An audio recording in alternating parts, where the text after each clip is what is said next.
Assalamualaikum warahmatullahi wabarakatuh.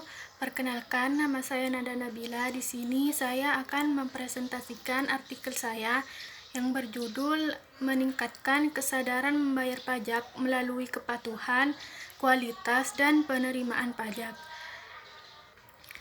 Nah, dalam menjalankan pemerintahan dan pembangunan, pemerintah membutuhkan dana yang tidak sedikit. Dana tersebut dikumpulkan dari segenap potensi sumber daya yang dimiliki suatu negara, baik berupa hasil kekayaan maupun iuran dari masyarakat. Salah satu bentuk iuran masyarakat itu ialah pajak. Sebagai salah satu unsur penerimaan negara, pajak memiliki peran yang sangat besar dan semakin diandalkan untuk kepentingan pembangunan dan pengeluaran pemerintahan.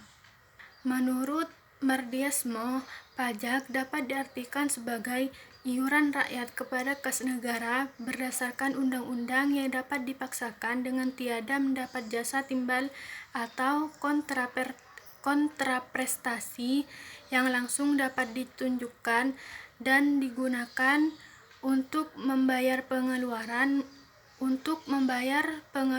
umum.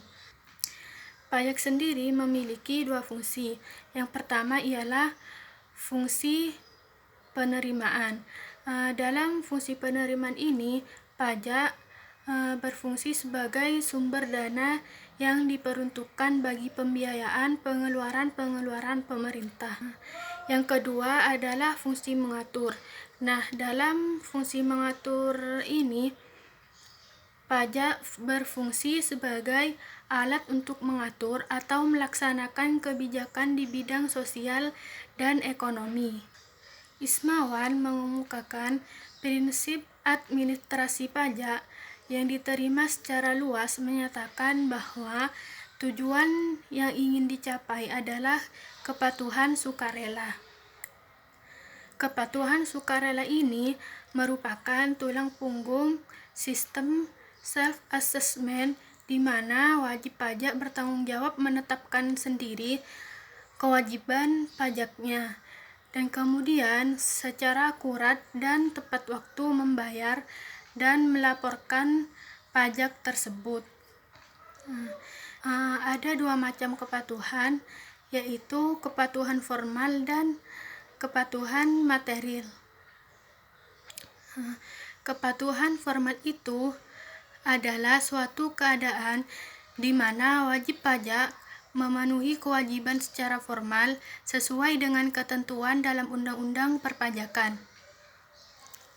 Sedangkan kepatuhan material adalah suatu keadaan di mana wajib pajak memenuhi semua ketentuan material perpajakannya, yakni sesuai dengan isi dan jiwa Undang-Undang Perpajakan.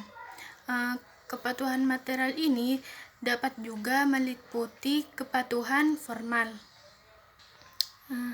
Pelayanan yang berkualitas adalah pelayanan yang dapat memberikan kepuasan kepada pelanggan dan tetap dalam batas memenuhi standar pelayanan yang dapat dipertanggungjawabkan serta harus dilakukan secara terus-menerus. Dengan demikian, yang dikatakan kualitas di sini adalah kondisi dinamis yang bisa menghasilkan produk yang memenuhi atau melebihi harapan pelanggan, jasa yang memenuhi atau melebihi harapan pelanggan, suatu proses yang memenuhi atau melebihi harapan pelanggan, dan lingkungan yang memenuhi atau melebihi harapan pelanggan. Hakikat dari pelayanan umum yang berkualitas menurut Budiono adalah sebagai berikut. 1. Meningkatkan mutu dan produktivitas pelaksanaan tugas dan fungsi instansi pemerintah di bidang pelayanan umum. Yang kedua, mendorong upaya mengefektifkan sistem dan tata laksana pelayanan sehingga pelayanan umum dapat diselenggarakan secara lebih berdaya guna dan secara lebih berdaya guna dan berhasil guna atau efisien dan efektif. Yang terakhir adalah mendorong tumbuhnya kreativitas, prakarsa, dan peran serta masyarakat dalam pembangunan serta meningkatkan kesejahteraan masyarakat luas. Nah, berdasarkan pembahasan di atas, dapat disimpulkan bahwa untuk meningkatkan kepatuhan wajib pajak dalam memenuhi kewajiban perpajakannya, kualitas pelayanan harus ditingkatkan oleh aparat pajak. Pelayanan yang berkualitas harus diupayakan dapat memberikan 4K, yaitu keamanan, kenyamanan, kelancaran, dan kepastian. Yaitu kepastian hukum yang dapat dipertanggungjawabkan. Mungkin hanya ini dari saya. Kurang lebihnya mohon maaf. Wassalamualaikum warahmatullahi wabarakatuh.